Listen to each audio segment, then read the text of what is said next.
Hello and good afternoon, everyone. I am Joe Prisco. I am joined by Lashaunda Spurgeon, our newest, one of our new members of our staff. She's our new women's head volleyball coach. So, Coach Spurgeon, how are you doing? I'm great. How are you? Doing very well, doing very well. So, we'll get right into our questions. So, you joined our staff in the late spring. What made you decide to come on board Dillard? So I had saw the job posting and I was at HBCU. I always wanted to be coach at HBCU, and I was an assistant. So I kind of knew I eventually, wanted to be a head coach again, because before that I was a head coach at a junior college. And so when I saw the posting, I kind of thought about it a little bit, and I've heard about Dillard and things like that. And so I applied for it. After I applied, I felt really good about it. I was just like, I feel like, if I feel like would be a good fit for me, and it would be a good start for me, especially at a 4-year, to kind of start off and kick off my head coaching career at a 4-year. So after I came on my interview, I did have my first interview, and then I thought I did really well. And so when I got called for my second interview and I came to visit campus, after I left, I was talking to my dad, and I was like, I really liked it. And I was like, I really, really liked it. I was like, I hope I get it. And he was like, if it's meant for you, you're going to get it. And, we'll just pray about it and don't stress. And so I was like, you're right. You're right. If it's meant for me, I'll get it. And I really just love, I love the campus, the staff. And then really what kind of sold me, after my interview, I had a meeting with Dr. Barnes, and just talking to her and just seeing how supportive she was, would be with her head coaches, and just her vision and just the person that she is. I was like, I want to work for this woman. I would love to work for her. And so that was really kind of my selling point. And so when I got offered the job, I was definitely excited. I kind of already knew, because I was like, yeah, I feel like this is home. So.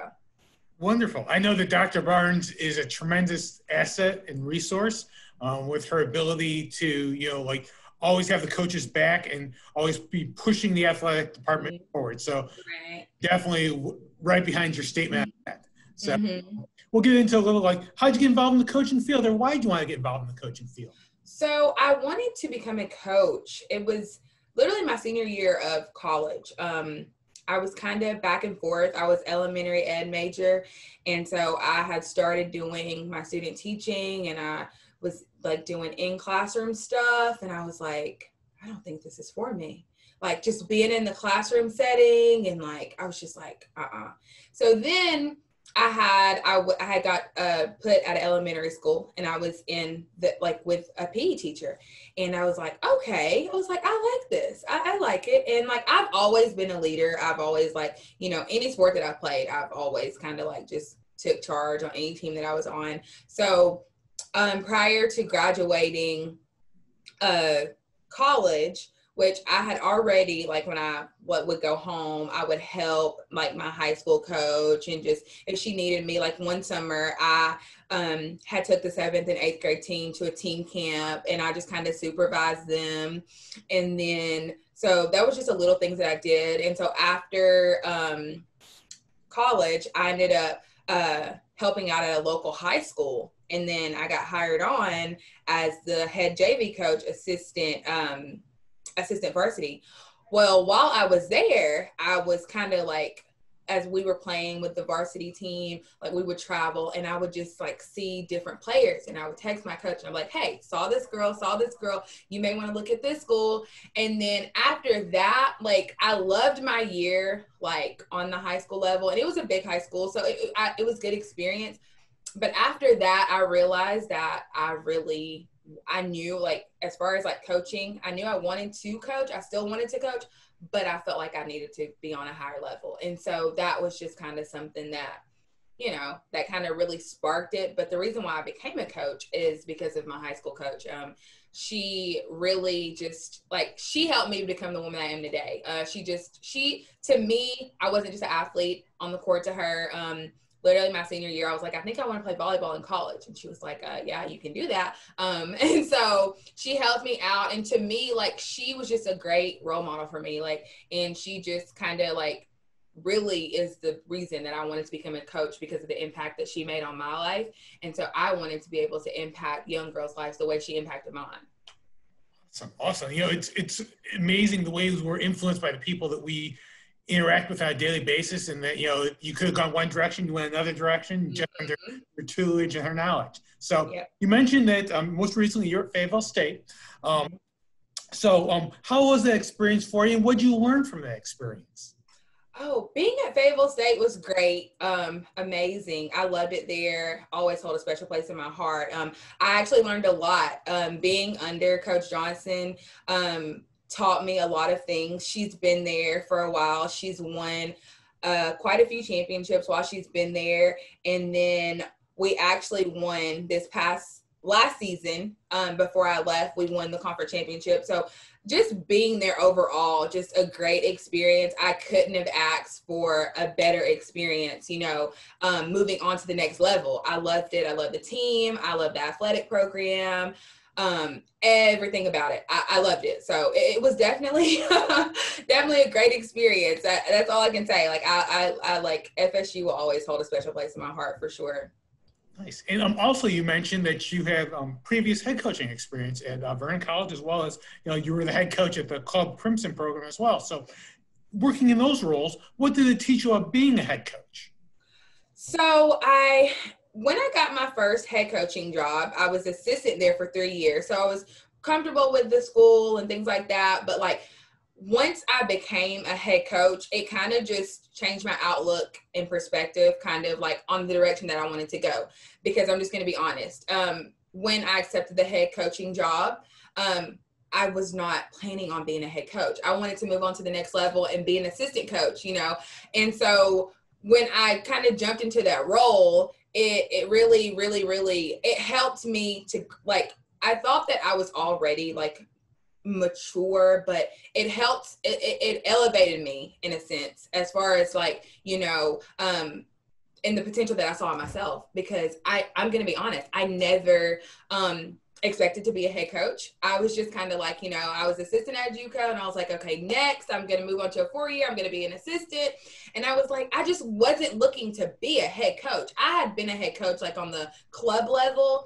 And, I always felt even when I was at the high school I was at, there were some times that the head coach would just kind of let me kind of take the reins, but I did it unknowingly. So when I did switch over to that head coaching position, it kind of came natural, and how I got the position was kind of crazy, because before they actually offered me the position, they had already hired a head coach.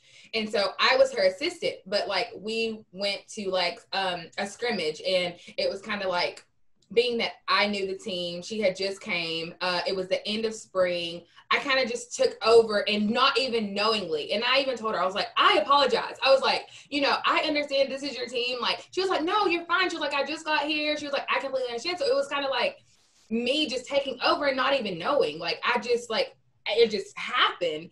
And so once I became head coach and I started recruiting and doing things like that, I'm to me, it was kind of it's how you feel you have something, but then it doesn't click until you actually become it. And so I'm I've had it in me. I just haven't really, I guess I just never explored it. So that's it. I mean, I kind of rambled on that a little bit, but yeah, so that's really how it's changed me a lot, and it's matured me, but it's kind of opened my eyes to kind of see my gift. I was kind of looking for my purpose, and right before I got the head coaching job, I was just struggling, even if did I want to go to the next level? I wanted to go to the next level and be an assistant, but I was kind of on the fence.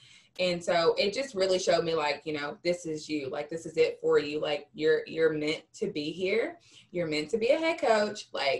Just go with it. So yeah, it kind of gave you a taste for what it's like, and made you realize, hey, this isn't nearly as difficult as as it could be. You were built up in your mind probably, and then once you did it, you're I can do this. I can strive higher than my initial expectations, which is wonderful. Right. Tell us a little bit about your experience as a collegiate athlete. I know that you're obviously a volleyball player, but you also were involved with the track team as well. So tell us about being a dual athlete in college. It was tough.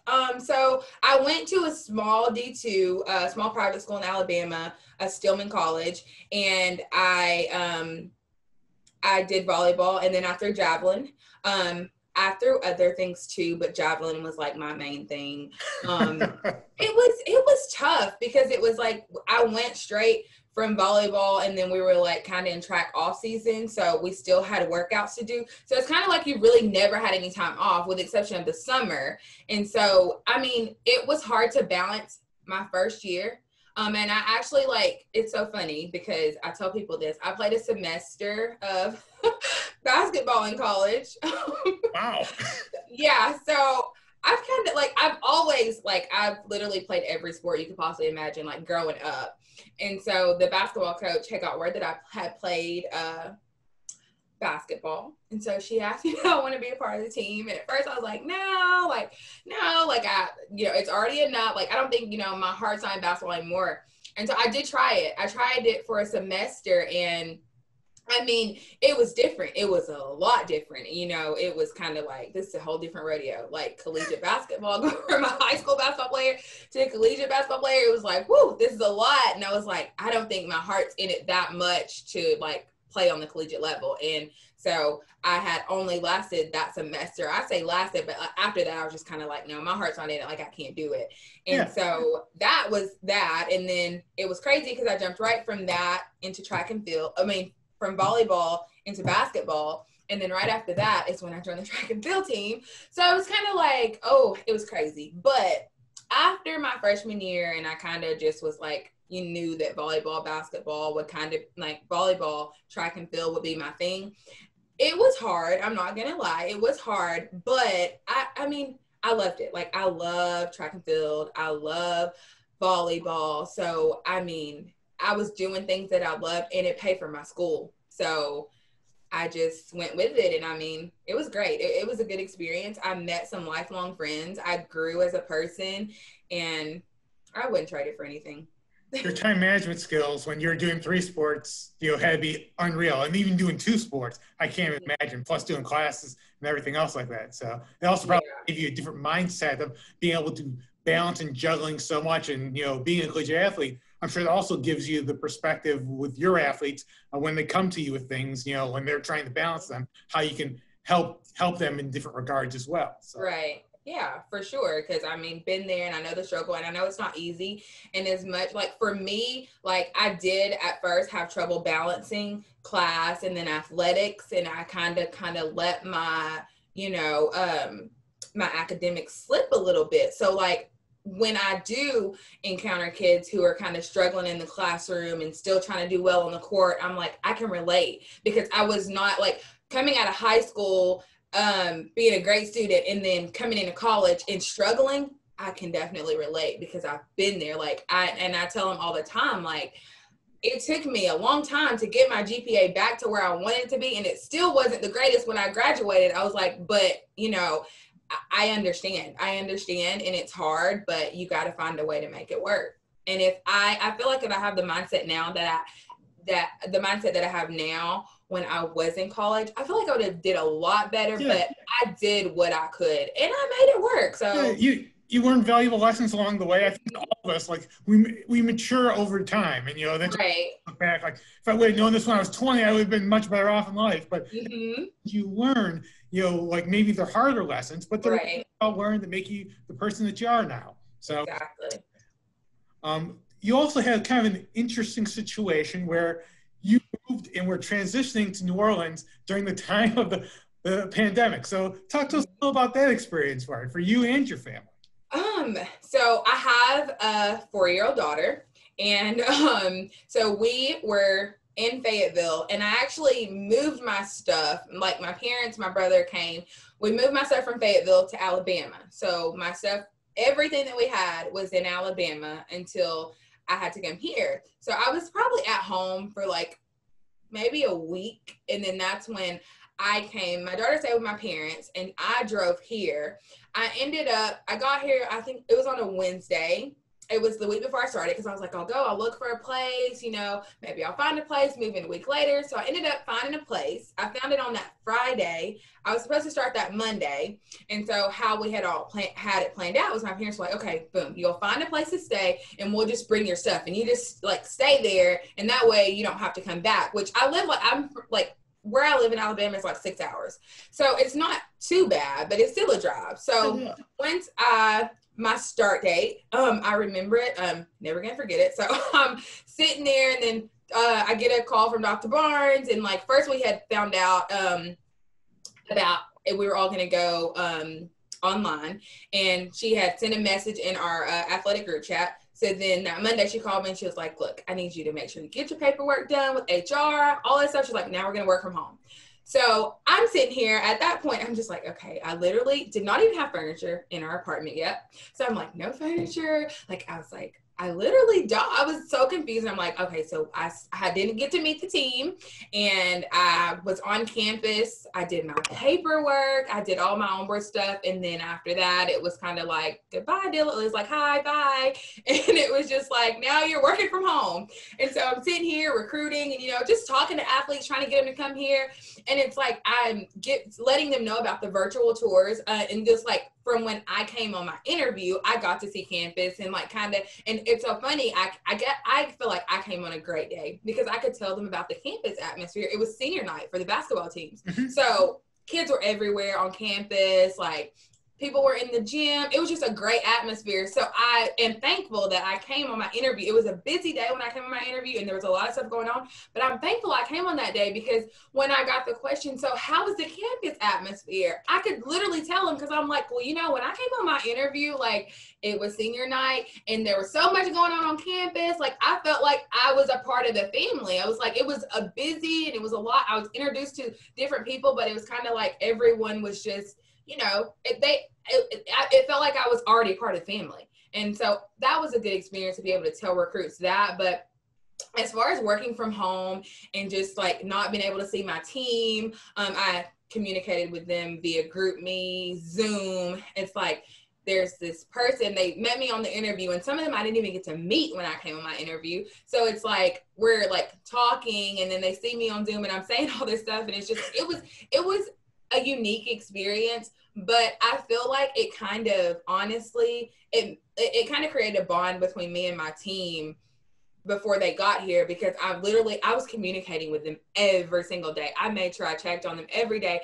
During the summer, they sent me like a weekly report of how they were doing. And I was just, letting them know if you need anything, I'm here. Like, and I told them, I was like, I know that y'all have not met me, like everyone, like as a whole, I was like, but I'm here for you. Like, I know these are hard times, tough times, because a lot went on during the pandemic. And I just found it like, I just needed to let them know that I'm here for you, regardless of me starting when I did. And I know we didn't get to meet. We didn't get to have a team meeting. Well, we did, but it was on Zoom. I was like, but I'm here for you. Like, whatever you need and I can help you, like, I'm here.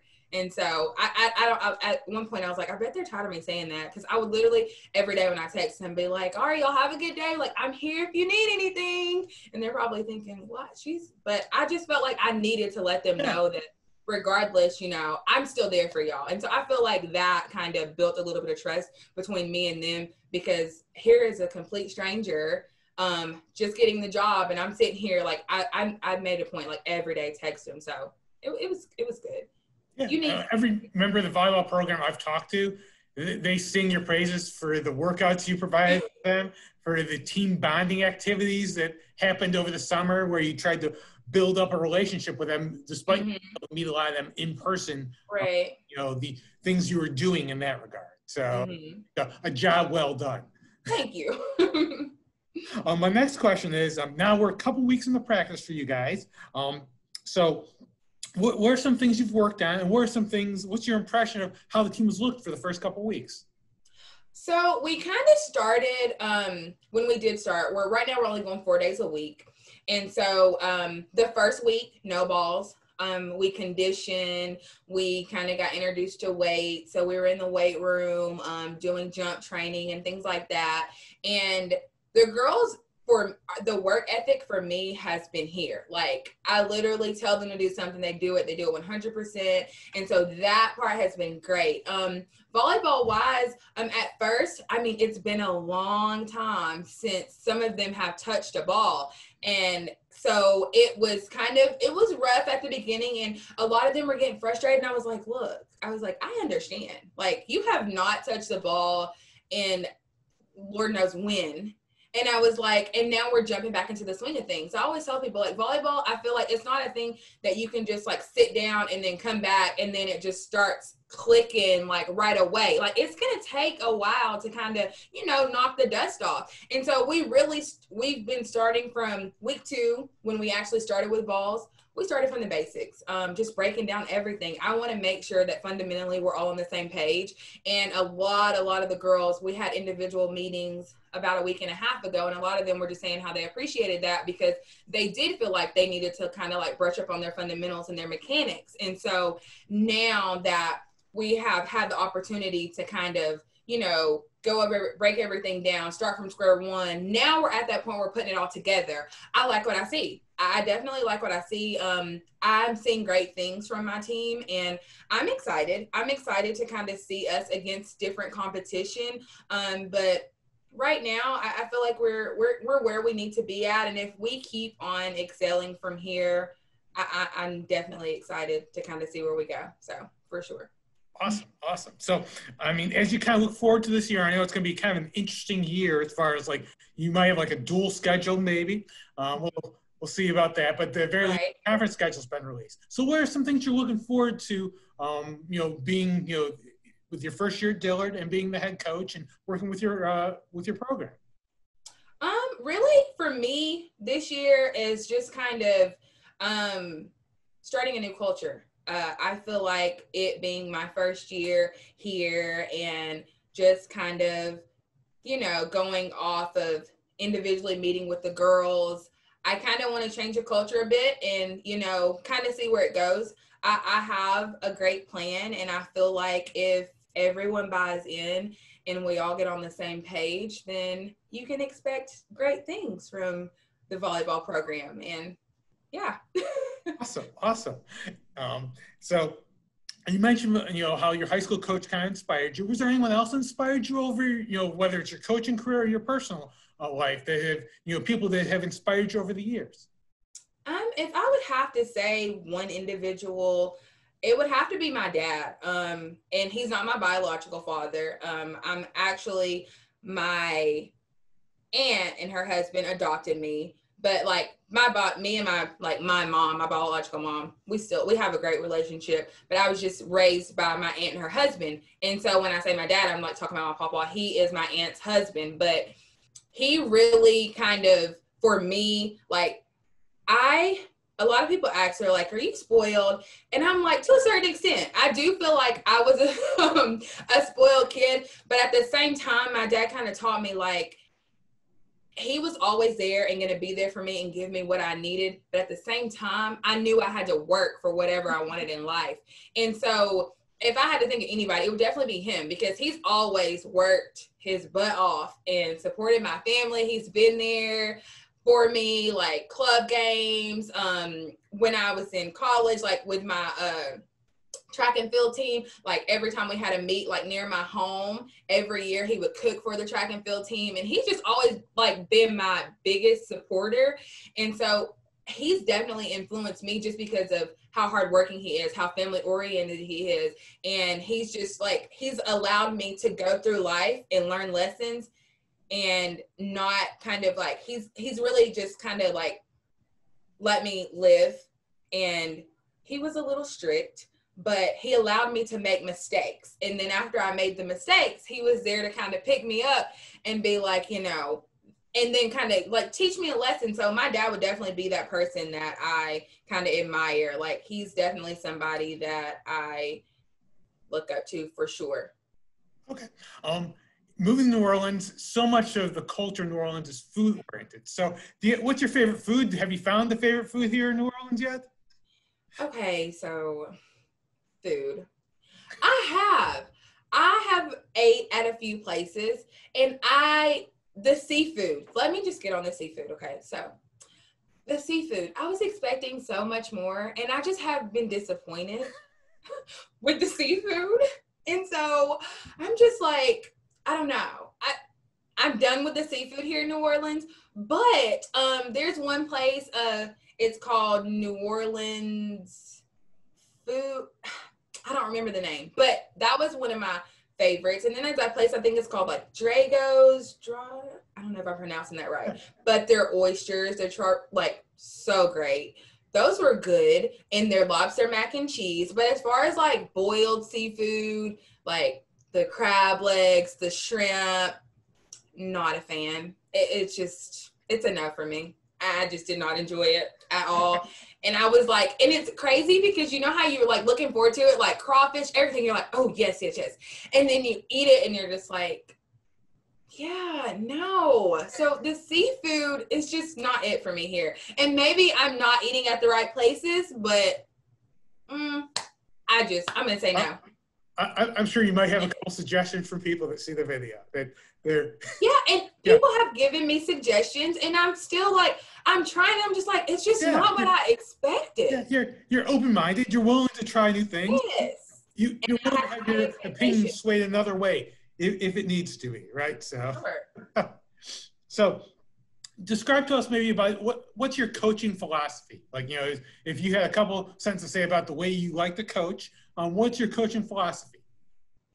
I would have to say that me personally, my coaching philosophy is making an impact. Like I said, my high school coach made an impact on me. And so for me, I want to not only make an impact in my student athlete's life on the court, but off the court. So when I say that, I mean, in a sense as like, I want them when they leave me, whether I'm at Dillard or whether I'm at another school, I want them to have grew as a person, not only as an athlete, but as a student, as an individual, and to be able to say like, you know, playing under Coach Spurgeon, I really learned a lot. It made me the person that I am. So for me, I just want to make an impact. And I feel like being that I had that person in my life that kind of really had a huge impact to kind of make me the woman I am today, I want to make that impact on other, like on student athletes that I coach. So that's just a gist of my coaching philosophy, just making an impact on student athletes' life,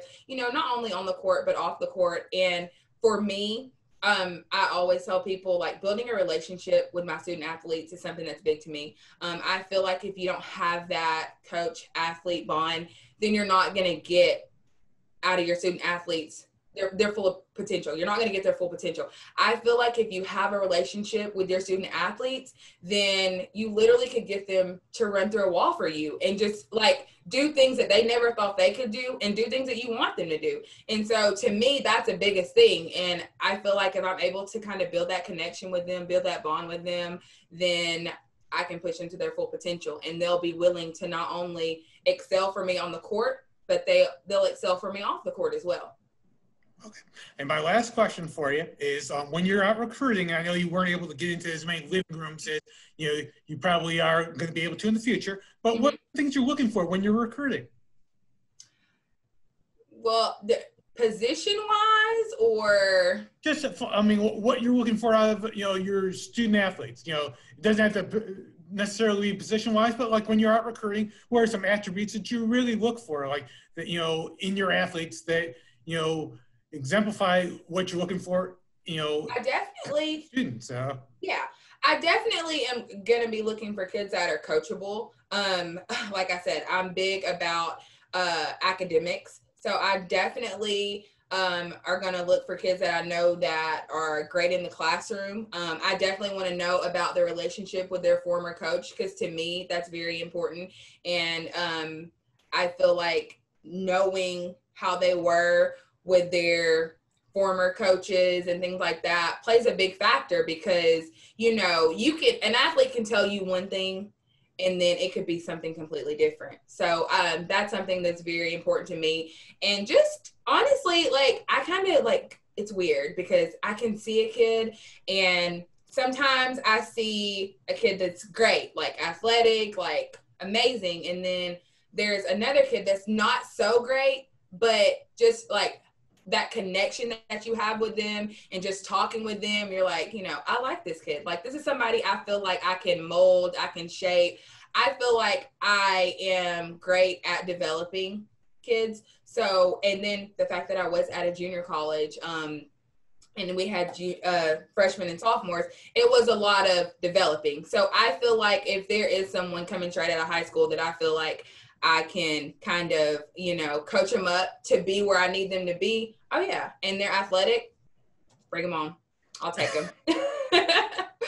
Well, I appreciate you taking the time talking with us today, Coach Spurgeon. It was very educational, and I look forward to the opportunity to see where our season goes. Right now, we're all excited for, February, but hopefully we get the chance to get on the court well before then. But look forward to many great things in the years to come, this season and years to come with you. So thank you. Thank you. I appreciate it. It was nice talking to you.